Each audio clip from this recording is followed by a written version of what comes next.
இணக்கம் அதே போன்று தேசிய ஒற்றுமை சார்ந்த இந்த அமைச்சகத்தை பொறுத்தவரையில் இதுக்கு முன்னர் வளவாளராக இந்த அமைச்சிலே பணியாற்றி இருக்கின்றேன்.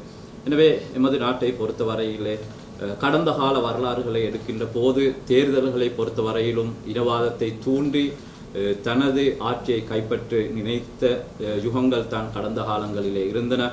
ஆனால் கடந்த தேர்தலை பொறுத்தவரையில் அவ்வாறு இல்லாமல் நாம் அனைவரும் இலங்கையர்கள் ஒன்றுபட்டு இந்த நாட்டை கட்டியெழுப்ப வேண்டும் என்ற அந்த செய்தி இந்த நாடு பூராகவும் வடக்கு கிழக்கு அதே போன்று தெற்கு மேற்கு மத்திய மலைநாடு எல்லா பகுதியில் உள்ள மக்களும் அதனை வரவேற்றிருக்கின்றார்கள்.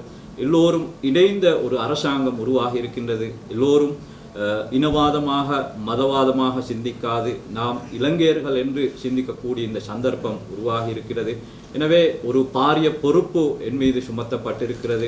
எனது இந்த பொறுப்பை எனக்கு அளித்த ஜனாதிபதி அவர்களுக்கு நான் எனது முதற்கண் நன்றியை தெரிவித்துக் கொள்கின்றேன். உண்மையிலே இந்த நாட்டிலே தேசிய ஒற்றுமையை நல்லிணக்கத்தை கட்டியெழுப்புவதற்கு பல்வேறு வேலை திட்டங்களை மேற்கொள்ள வேண்டிய ஒரு தேவை இருக்கிறது. குறிப்பாக இன்று நாட்டிலே ஏற்பட்டிருக்கின்ற இத்தகைய நான் கம்பஹா மாவட்டத்திலே போட்டியிட்டு சிங்கள தமிழ் முஸ்லிம் சமூகத்தினுடைய வாக்குகளை பெற்று பாராளுமன்றம் செல்லக்கூடிய ஒரு நல்ல ஒரு நிலை எனக்கு கிடைத்திருக்கிறது. எனவே எல்லோரும் இன மதங்களை தாண்டி இலங்கையர்களாக சிந்திக்கின்ற ஒரு வரவேற்கத்தக்க சூழ்நிலை இந்த நாட்டிலே உருவாகி இருக்கிறது.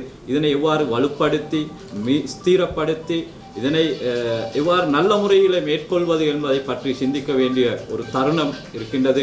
எனவே அந்த வகையிலே கடந்த காலங்களிலே நடந்த சில நிகழ்வுகள் பற்றி அதன் பின்னால் உள்ள விடயங்களை பற்றிய ஒரு அலசி ஆராய்ந்து உண்மைத்தன்மைகளை கண்டறிந்து அதற்கான நியாயம் வழங்கப்பட வேண்டும். அதே போன்று அத்தகைய நிலைமைகள் எதிர்காலத்தில் நடைபெறாமல் இருப்பதற்கான வேலை திட்டங்களை மேற்கொள்ள வேண்டிய கடமையும் எமக்கு இருக்கின்றது.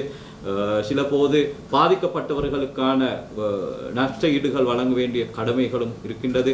எனவே அந்த வகையில் இந்த சந்தர்ப்பத்திலே நாம் அனைவரும் ஒன்றாக இணைந்து பயணிப்போம் என்ற அந்த வேண்டுதலையும் கூறியவனாக குறிப்பாக இந்த சந்தர்ப்பத்தில் ஊடகங்களுக்கு ஒரு பாரிய பங்களிப்பு இருக்கிறது.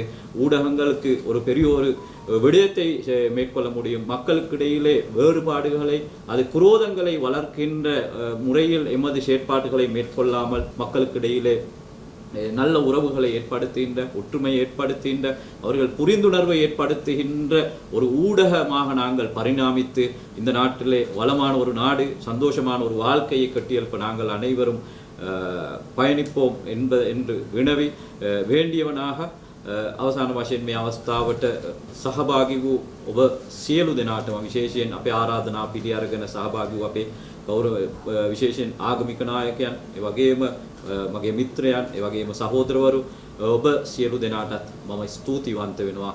ඔබෙන් ඉල්ලීමක් කරනවා අපි මේ පටන් ගත්තු මේ කාර්යය ඉතා හොඳින් ශක්තිමත්ව ජාතික ඒකාබද්ධතාවය ගොඩනගමින් පොහොසත් රටක් ලස්සන ජීවිතයක් ගොඩනගමු කියලා ආරාධනා කරමින් මම නතර වෙනවා. ස්තුතියි.